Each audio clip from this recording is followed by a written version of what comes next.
Hello, everyone, and welcome to the Uplifting Impact podcast. I'm Deanna Singh, Chief Change Agent with Uplifting Impact, and I'm excited to be hosting another one of our exclusive deep dives into the journey to make this world a much more diverse, equitable, and inclusive place. Today, I am excited to be talking to Dr. Johné Battle. And Dr. Battle has an extensive experience, but I think one of the things I want to start off by sharing with everyone in our audience is that he was recognized by the National Diversity and Leadership Council as one of the top 100 diversity officers in 2021. Now, I know those of you who listen to the podcast are always impressed by our guests, but I just want you to know we are talking with top 100. He's also a renowned global business executive and thought leader who brings the powerful combination of skillful talent development and human capital expertise into the work that he does. Right now, he is with Dollar General. Sorry, I was going to try and go down a list of all the other places that you've been at. And he is the vice president of diversity and inclusion. In that role, what he does is he works with over 157,000 associates working across the organization to really think about what does it look like to have belonging indexes, talent flow analysis, inclusive leadership assessments, and other data to make the kinds of data-based decisions that can move us forward. We are so excited to have you on the call with us today. How are you doing? I'm doing well. Thank you, Deanna. And I appreciate the extensive introduction. And I'm going to try to see if I can live up to all that you've done. And if not, the check is in the mail. So, Johné, one of the things that we love to do here is start with the question of what brings you joy? So, for me, it's really the transformation of people that brings me joy. My BHAG is really simple. I aspire to inspire and transform the lives of 10 million people over the next 10 years through my work. And the meter is running. So, I have a really simple rule with how I measure success. And it's anyone that I come in contact with, any organization that I'm working with, I simply aspire to leave folks better than I found them. And that's what really brings me joy, the transformation of people. You know what? I love that you named your BHAG. And for those of you who are on the call who are like, what word are they saying? It's BHAG. It means big, hairy, audacious goal, right? Is that goal? Yeah, that's the way it's defined. And a lot of times organizations are asked, like, what is your BHAG, right? What is the thing that you wake up every day to do? It's almost bigger than the mission because it is the mission demonstrated by what is success look like, right? And how are we going to measure that? But I always tell people, I'm like, well, what's your personal one? And the fact that you started off this podcast with your personal one just lets me know how data-driven you really are, right? That I'm going to have 10 million people that I can influence over 10 years. And I do that by measuring whether or not I leave people better when I find them, better than when I find them. That's right. That's awesome. That's awesome. So give me I'm curious now, how did you come up with that BHAG? How did you come up with that number? And how does that work into your diversity, equity, and inclusion work? Yeah, so this is all based off of my doctoral work is on the correlation between grit and growth mindsets. And so I'm sure you're familiar with all of the great work that Carol Dweck did around mindset and all of the great work that Angela Duckworth did around grit. And my hypothesis was that oftentimes we probably will find, particularly with underrepresented talent and with women, that folks who are successful not only are really gritty, but they probably also possess some high level in certain areas of their work of a growth mindset as well. So I set out to do work on the correlation of both. And it was really unlocking the secret of how do we move the needle, whether it be in our personal lives or our professional lives when it comes to success. And so that has become the driver around my work when it comes to inclusion and inclusive leaders. I have grit defined as the traits that we need and what that looks like in terms of how people look at things through the lens of this is going to be something that I'm going to have to pursue with passion over a long period of time. And then the competencies around growth mindset that are part of the model are all about how do we see things differently and the agility that we have to pivot when we get new information or new data that tells us that we should look at things in a different light. And I bring this all together from an organization standpoint. I'm a firm believer in what gets measured is what matters, and what gets measured is what gets done. And the behaviors we reward are the behaviors that people will repeat. But before I can start asking leaders to be inclusive and go do a great job and lead differently, they need to be anchored in where am I personally on my own journey and my walk of inclusion. So that starts with a personal assessment and a personal measurement first. And then once you're able to take that introspective look, it then helps you to take an outrospective approach of how do I lead better when it comes to teams and individuals, because I want to be intentional about differentiated development. I mean, everything that you just said is like it's like the underlying theme, right, of the way that we try to approach the work. Because I'll start with where you ended, right? This idea that if you don't know where you stand, how can you lead other people? Right? How can you say, please follow me, and I don't know where my own feet are? I think that that's so hard to do. It's almost impossible to do. And so starting with this idea of like, where do I fit on all of this so that I can do that internal work so that I can do the external work? We emphasize that over and over again. I can't tell you, I don't know if you have this experience, how many people just want to skip to, no, let me fix other people. No, I don't need to talk about myself. I don't need a mirror. I need a window, right? And we say, no, you need both. You need to see both, right? You need to have both. And then this idea of a growth mindset, really at the core of any organization, whether you're talking about the individual leader, or you're talking about the company, if you're going to meet, what do we know is the most constant? Change. That's right. Right. So if you are gonna, if you're going to come into the space and you're going to get into you're going to try and move forward, the one thing you can count on is change is coming. And if that's happening, then you have to have a growth mindset. You have to be thinking about, how am I continuously improving? How am I continuously walking in this pathway? But I have lots of questions for you. I just couldn't hold that in. All right. I think it is so incredibly, incredibly important. And the combination of grit too. This work is not, for people who are ready to, and they want it just done today.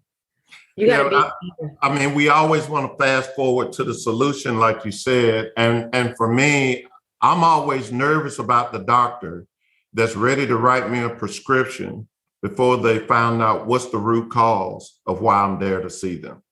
And so it's the same thing with organizations. And that's why it's a major difference between training and transformation. I'm not into check the box training. I'm into workshops that enable people through skill builds and gives them additional tools that allows them to continue on their journey for transformation. And, if we're going to meet people where they're at and be real about it, to keep it 100, then the first thing is we got to assume positive intent for everybody. Yep. And then we have to be able to suspend judgment. Well, once I assume positive intent, wherever you're coming from and whatever your perspective is, and I suspend judgment, then we got to get anchored in some data of where are you on your journey and your walk? And then what's the work that needs to be done ahead as you evolve as a leader, and you're then able to be really authentic. And we know that research shows us that, the two things that you see when it comes to inclusive leaders is, one, they have an incredibly high level of inquisitiveness, right? Mm-hmm. That's that growth mindset part. And then the other part of the growth mindset is they are really, really good and comfortable at being authentic. Yep. Yeah. And that comes back to the idea of knowing who you are, right? Knowing where you're starting from. So look at all these circles we're making, right? It does come back to so many of these same kinds of concepts in making sure that people are versed in them and know how to bring them to life. So I do have another question for you. So you've, been in this work and you've seen all of the different shifting and changing. I'm curious, what do you think has been one of the biggest changes or progressions that you've seen in the diversity, equity, and inclusion space as you've been in it? I think now feels different because organizations are realizing that you can no longer get away with some of the things that they got away with in the past. And so let me give you a little context of what I'm talking about. In the past, you really didn't feel the need to have a chief diversity officer. You didn't have to have someone at the officer level in the company leading the D&I initiatives, right? And there's like three words that I used to always hear associated with D&I that I never want to hear, which are project, program, and event, because they all signify that there's an endpoint to them. And so it used to be in the past that these were the words that you heard most often that bubbled up when people talked about, so what are you doing in terms of your diversity initiatives?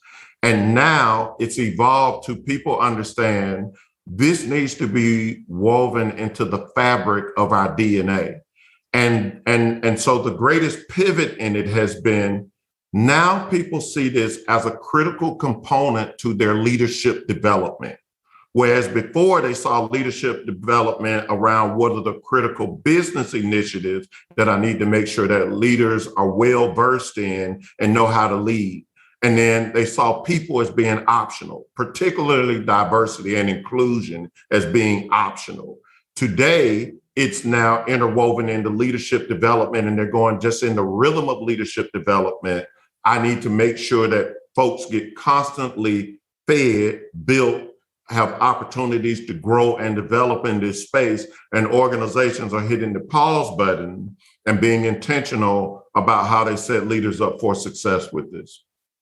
Yeah, that intersection, right, between like leadership and diversity, equity, and inclusion. I think I always try and say, this is not a nice to have. This is a must have. If you want to continue to grow and you want to be recognized as somebody who has leadership capacity, this is no longer an optional. I don't think it ever was an optional thing, but now it's clear, right, that this is an expectation, that you have you have this skill set, you have this background. So one of the things that you have the great pleasure, I'm sure, of being able to do is working with so many people. Right. I mean, that's a large number of people. And so thinking about leadership development, also with the understanding that there are how many 999 million different points on this leadership journey, right? Of where people might come in or where they might be sitting as far as their comfort level or tools that they have in their toolkit. How do you manage that? How do you encourage, the kinds of courageous conversations? How do you encourage having people feel empowered? How do you encourage moving and inspiring that large group of people to keep at this work? Yeah. So the first thing is it starts at the top of the house. And I can remember when I was transitioning from Korn Ferry to Dollar General, I had a lot of my colleagues ask, like, why Dollar General? Like, right now, you could transition to this retailer or that retailer. And what I told them was, I saw the seriousness and the intentionality around Dollar General wanting to get it right. I had worked with enough CEOs that I saw that were astute at winning the press conference. And then when the microphones turned off and the cameras left, they would turn to me and ask, can we do this a cheaper way? Can we do this a different way? And at Dollar General, they were sincere about it. And then not only were they sincere about it, the work started at the board level of the company. Each board member individually went through their own inclusive leader assessment. And after they individually went through their own inclusive leader assessment, we came together and did a workshop at the board level first around nothing but what does inclusive leadership look like and how do you support this mission? And then we were intentional about taking it down to our C-suite. Then we took it down to every officer. And we have continued this journey throughout that if you are a leader of people, You are a part of the solution. And then that's how we kind of created these non-negotiables, if you will. If you're an officer at Dollar General, you don't get to pick and choose. You automatically are a D&I ambassador. And being a D&I ambassador means you play in 3 spaces for us. You play in our Develop to Lead program, where we're intentional about building bench and succession planning by using underrepresented talent and having them link up with officers. And that officer is responsible for the sponsorship and the development of underrepresented talent for an entire year. And they meet once a month and they're going through this. Right. The other thing that we're responsible for as officers is what we call leadership on the move. And what we literally did was we took things that would be good conversation starters, like the movie Hidden Figures, for example, and created an entire discussion guide around it where leaders and their team can lean in, look at the movie, so what are the unique barriers and the unique headwinds that each one of the women face? What did grit look like, and how gritty was Mary Catherine? How gritty was Dorothy, right? How gritty were they on their journeys? And then what did they have to overcome? And then we have Keep It 100 conversations about how can we ensure that women don't face those type of barriers at Dollar General, and that women don't face those type of headwinds, and that in fact, we call out the different examples that we see throughout it of inclusive leadership and the role that Kevin Costner played in his role of being intentional about seeing beyond, and what does that look like? So we do those type of things. And then the last thing is our good faith efforts. Each one of our officers has to work with our ERGs through the lens of either participating, sponsoring, or attending at least one of our ERG events over the course of the calendar year. And so that support gets them involved from that standpoint. And when you have those type of things in place, and you make sure that you're leading in that type of way, and then you come along and you help people by giving them additional tools and resources they need, that's when you start to cook with gas, so to speak. Yeah. You know what? Every one of those things that you just described, I think sometimes people get a little bit overwhelmed because they're like, maybe they're listening and don't have a DEI, officer. Maybe they're listening, they don't have ERGs, or maybe they're listening and they feel like, oh, we're not as big as Dollar General. We don't have that many people. But everything that you just listed can be done on a big scale, but also on a small scale. Can you mentor and sponsor people? Doesn't matter the size of your organization. Yes, you can do that. Can you facilitate conversations where people can come together, look at a common text, whether that's a movie, a song, a piece of art, write a podcast, or whatever it might be, and then use that as a sounding board to try and get at some of these topics and some of the questions and ways that they could challenge and build their toolkit? Yes, you can do that, right? Can you put yourself in a position where you say it's one of the responsibilities of the people on our leadership team, not just to talk the good talk, but to walk it too. Like, we want you to show up at the events. We want you to support the ERGs. We want you to participate in a meaningful way. That then we are modeling the kind of behavior that we know is going to create the kind of cultural change within our organization. So I love the intentionality that you all have, but I also love that you've created something that can be scaled up, scaled down, right? Depending on what size your organization, how big you are, and all of that, but in a way that is meaningful and sustainable. Nothing you've said here is like, oh my gosh, that we don't have enough money to do that. We don't have enough, right? It's sustainable. Well, the thing is, Deanna, a lot of times when I'm talking to practitioners, I tell them that which is easy to do is also easy not to do. And so it's about how we actually frame it. Everything in life is how we frame it. And I'm not naive. Like, I'm actually, I listen courageously. I ask probing questions. I understand that when it comes to leaders, everybody is going to agree on the destination, and I'm going to have to negotiate the paths along the way. And depending upon what leader I'm talking to, my negotiation looks different. And I also am very clear, oftentimes in speaking with them about the balance between what I call the practice and the passion, right? So the passion for me is baked in the fact that I'm from SWAT, Southwest Atlanta. My dad was one of the last living civil rights relics. So he was a march organizer for Dr. King. He's in Morehouse Ring of Honor. And I grew up standing on the shoulders of giants, but I didn't know who they were, right? Andrew Young was just Uncle Andy giving me a ride to school. And so I kind of grew up with a dad who challenged me, like, how are you going to pay it forward, right? Those who paved the way for you to be able to enjoy the fruits of their labor today. How do you pay it forward? But when I'm talking with them about the balance of passion and practice, practice is simply, how do you get things done in your organization? And once you figure out that, then you can figure out how the passion plays a role in it. And the reason why I'm so data focused and data driven, like you talked about earlier, is oftentimes I think we fail to speak the language of business to business people. And so if I can't give you concrete data from a business case standpoint, and I know people go, we still, like, really, we got to still build out the business case? And I go, yes, right? Because we have to always meet people where they're at. And so if I'm meeting people where they're at, I want to always, not only am I prepared, right, but I also am excited about meeting them where they're at. So let's have the conversations, whatever conversations we need to have that allow for you to have light bulb moments of why we need to go down this journey. You know, I'm all for doing that. And then the last thing is, you know, like, misery is optional. And so for me on this work, why I never get discouraged is kind of like my dad, I told you everything in life is how we frame it. My dad set me free a long time ago. You know, him being a minister, he was like, look, so Jesus Christ didn't have 100% conversion rate. And, you know, he healed folks. He turned water into wine. So you probably not going to have 100% conversion rate too. And so that then kind of set me free. Like, my goal is to have 100% inclusive environment. My goal is to be able to pour into everybody and the transformation of them.